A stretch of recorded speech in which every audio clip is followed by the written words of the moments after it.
LBC 97.3. This is the show that could change your life. Hello and welcome to the next episode of Jim's Gym from London's LBC 97.3. I'm Jim Davis and joining me today is my resident fitness expert Mark Bailey. Hello Mark. So we're going to be doing joint mobility today. Yes. What are the benefits of doing exercises like this? Joint mobility is really, really important because when you do any kind of exercise, you need to warm up your joints. A lot of people think, oh, just warming up their muscles, but actually you need to warm up the bits that hold all those bones and muscles together. Okay. Your joints are really fragile actually, so you need to look after them, don't just push those on them. And actually, this is a good routine to do even if you don't work out at all.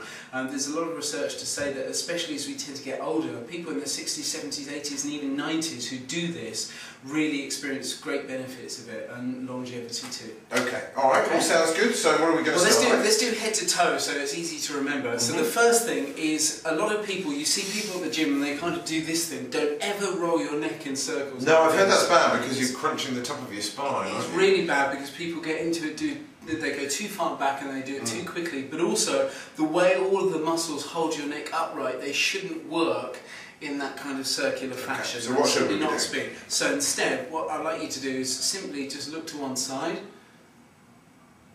and then look to the other. Okay. And then gradually do this a few times, and as you go back, just ease back a little bit further, but again, don't rush it and don't try too hard. Do that 5 times. Each of these exercises, just do 5 or 6 times on each side, okay. Or 10 if you're just doing one. So then you can bring your neck back, and then tuck your chin like that, and then look down to your toes, and feel a slight stretch down the back of your neck too. Okay. Okay, so that's the neck done. Now your shoulders.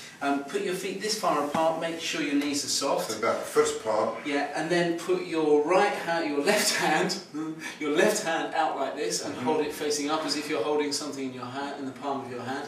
And then with your right hand, turn it the other way. And now look in this direction. Okay, so bring this arm out, okay, and face it like this. Okay. Perfect. Okay, and is that arm facing up? Yeah. Okay, good. And now, are you sure it's facing up? It was facing up.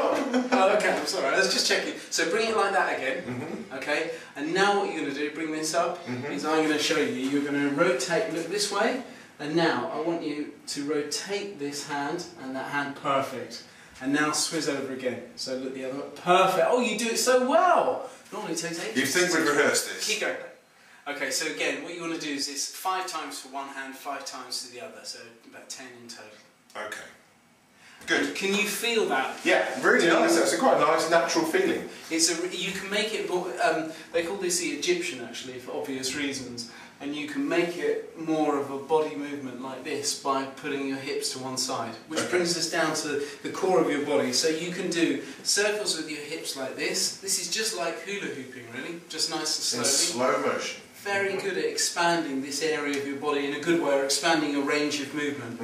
And then you can do what's called the bowing waiter, which is simply like this. Okay. Now, when you do this, if you have got a bad back, don't do it. If you have a normal, good, healthy back, do it nice and slowly and keep it straight. Don't kind of do this thing because that will really hurt your back. Okay, so it's almost like a Z-like action with the hips and the shoulders both going in opposite directions. Absolutely. Okay. And then the final one that you can do, or the penultimate one, is where you put your knees down like this, go into a squat position. Again, keep your back nice and straight, and then do this quite slowly. You rotate your knees like this. And what this will do is open up your knees a bit, not too much, but also open up your ankles. Okay, and reverse it. And reverse as well, just for good measure.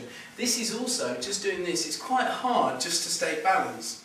You notice you get quite warm doing it. Yes. This is a really good exercise to do just in itself for balance, apart from anything else. The final one is balance on one leg, and then just do rotation of your ankle like this. Your ankle has a whole load of muscles in it. I mean, there's so many muscles in your ankle. Bear in mind, if you're walking around uneven ground, to be able to have a full range of motion in your ankle is a really necessary thing. We're so used to walking on pavements that a lot of people can't cope when they go on uneven surfaces. This really, really helps. Cool shoes as well, by the way. Good, aren't they? Well, join us back here for the next episode of Jim's Gym very soon. LBC 97.3. This is the show that could change your life. Change your life.